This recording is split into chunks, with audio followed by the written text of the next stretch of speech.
Hi everyone and welcome back to the London Watch Collector channel. So guys, I thought I'm gonna do something different this week, and I thought it would be interesting to show you a day in the life of a watch collector. With watch collectors or watch enthusiasts for that matter, everything you do is related to watches, and I thought what better than take you with me on this small little mini vlog where I'm out with the watches that you see in front of you. Firstly, the watch on my wrist is the Patek Philippe Aquanaut 5164A, or the travel time, and in this watch roll I have a couple of watches which each needs something to be done to it. So the Panerai, I need to buy a crock for it. The Snoopy, I'll be visiting the Burlington Arcade Omega Boutique. The Grand Seiko needs to go into Jean Rousseau for a new customized strap. And the L.W.C, believe it or not, I'll be selling. So guys, my first stop would be the Patek Salon. Basically, I would like to purchase a winder. They have the Patek Philippe winders for the 5740, all the perpetual calendars. I'm gonna try to get one, and I'm looking to maybe find a couple of straps for the Aquanaut. Maybe blue, maybe brown. Obviously, I'm not gonna find the green. Everyone knows the story behind the green straps. I also need to follow up on some allocations for the future. I showed my interest at my AD, and I'm just going to try to push through the salon. I'll see if they can do something that would be good. So the first stop, Patek Philippe Salon. It's currently 9:58. Once the salon is over, I'm going to hop into Jean Rousseau for the Grand Seiko.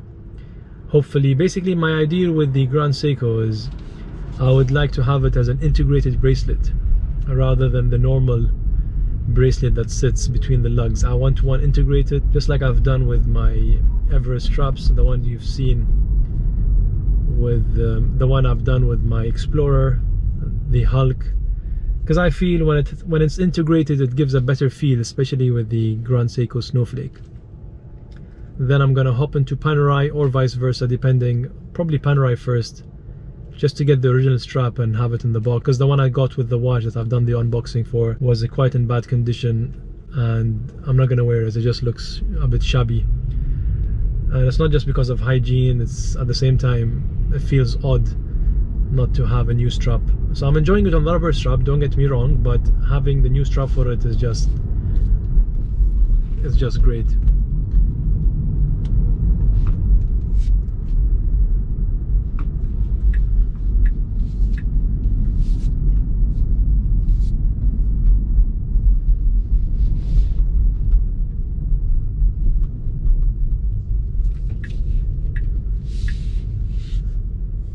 Bit of car content. So the Tesla is a controversial topic, to be honest, because you either hate it or you love it or you just accept it. And in my case, initially I hated it because I'm all about the mechanical, the combustion engine, you know, basically I'm a petrol head, and initially I was so against it, just like the Apple Watch, and I'm still against the Apple Watch, by the way. I know for a fact I never buy one. But when I tried out the Tesla, honestly I couldn't resist the modernization in it, how sophisticated it is, and as you can see there's no buttons anywhere, everything is a touch screen, which sometimes I feel it causes a distraction. But as a whole, if it's going to be a single car, I wouldn't even have it, but as a second or third or fourth car, it definitely has a place in the collection. It's like having a watch collection, and if it's going to be a single watch, then I would say definitely a Rolex. And if you're going to grow your collection more than 5, 6, 7 watches, then a bit of everything wouldn't be a bad idea. So that's the thing with the Tesla. I do feel myself, maybe because it's new and I've just got it in 2021, so I'm quite excited, and it's still the honeymoon phase, but I have been enjoying it. My wife hates it, by the way. She's driven it probably twice. She feels it's too bumpy, uncomfortable, but I actually quite like it. It's growing on me. And in the UK, they force you, or I wouldn't say they force you, but the regulations, the way the regulations are going, I think by 2030, every car on the road needs to be a hybrid. And I'm not sure when they're planning on having everything electrical, but the way the government is, and you know, helping out the environment, having a 577 horsepower car, and then thinking of the emissions, and especially in congested areas. So I kind of keep that for like long road trips and other stuff like that. So as I said, the sophistication in it, like just placing your phone there, is wireless charging. There's no buttons on the steering wheels, as you can see there. The autopilot that I can't really show you now because obviously it's congested, but there's lots of positive things. I would say more positive than negative. Negative part of it is, if you're a petrol head, you won't enjoy that roar of your engine. It feels and drives exactly like a golf cart. Literally, when all you have is a single gear and a paddle, and if you take your leg off the paddle, it just goes to a complete stop eventually. And you hardly use the brakes. Like literally, you hardly use the brakes. But I like it. I definitely like it. Not my favorite, but I definitely like it. So guys, first up, instead of the Patek Salon, it's going to be the Panerai boutique on Old Bond Street. Just heading over there right now, as you can see on the left.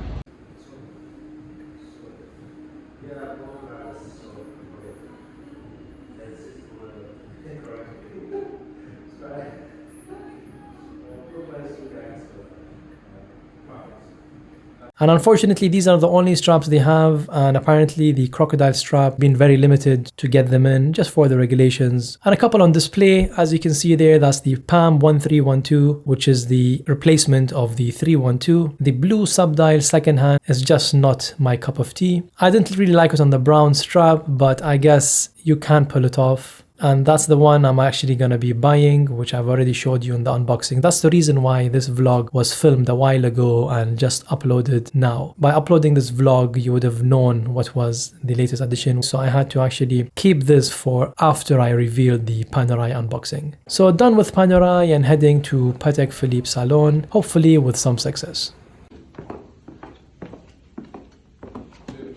Unfortunately, guys, they didn't have anything in stock. They said to check in a month or two, and the straps that they had was only the brown and the black, and the brown is not really my favorite. I'd rather just keep it on the black. Patek always ensuring you never go back with empty hands, so I just got a free VIP pass, which I'll be giving it to one of you subscribers. So let me know in the comments below if you want this.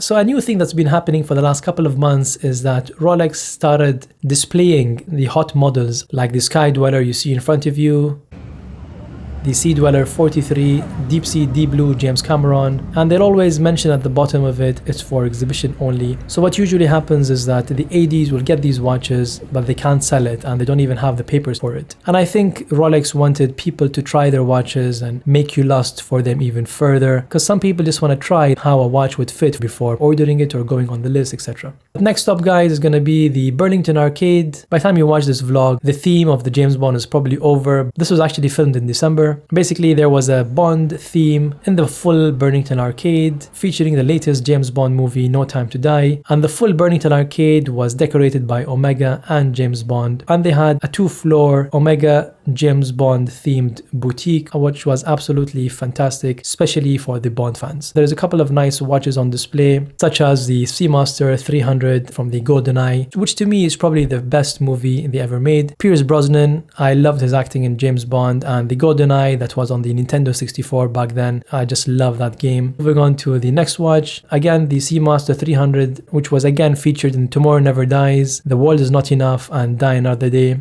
And I found it quite surprising having the same watch featured in 4 movies throughout 7 years. The next one, which is my favorite Omega, the Seamaster Planet Ocean, and this is what actually started it all for the Planet Ocean. As you guys know, I own the Planet Ocean GMT, which is a fantastic complication, a fantastic looking watch, and I absolutely love it. Moving on again to the Seamaster 300, which was released, I believe, back in 2017, if I'm not mistaken. Then you have the 2015 Spectre, which was the Aquaterra, along with the Seamaster 300, the Lollipop hands. So guys, the last and final stop, the Piccadilly Arcade, the Jean Rousseau Boutique. Trying out a couple of straps. They have lots of varieties. They can customize basically whatever you guys want. The only thing I'd criticize about them is you have to wait for a while. I like it on this strap, which is a black alligator, but it doesn't match the watch. It's way too dressy for me. As you guys know, I'm not really a dress watch type of guy. That's how it looks next to the Panerai, and that's the blue, which kind of pops, but again, not really my cup of tea. But what I did, I've placed an order of a specific strap, which I'll be doing a full video or a review on it, showing you my full journey with this Grand Seiko over the last couple of years and finally finding the perfect strap for it. Stay tuned, and hopefully that review will be uploaded soon. So guys, heading back home, I thought I'd try something different, and I have a couple of nice reviews coming your way, especially for any of you car enthusiasts. All I'm gonna say is that I'll be adding a new car to my collection. It's not gonna be any car. It'll definitely take your breath away. All I'm gonna say is that it's a V8, a naturally aspirated engine, and goes 0 to 60 in 4.5 seconds. But let me know in the comments below what car do you think is gonna be, and I look forward to sharing it with you guys in the coming weeks. I hope you enjoyed this review. That's all for this week. Thank you for watching.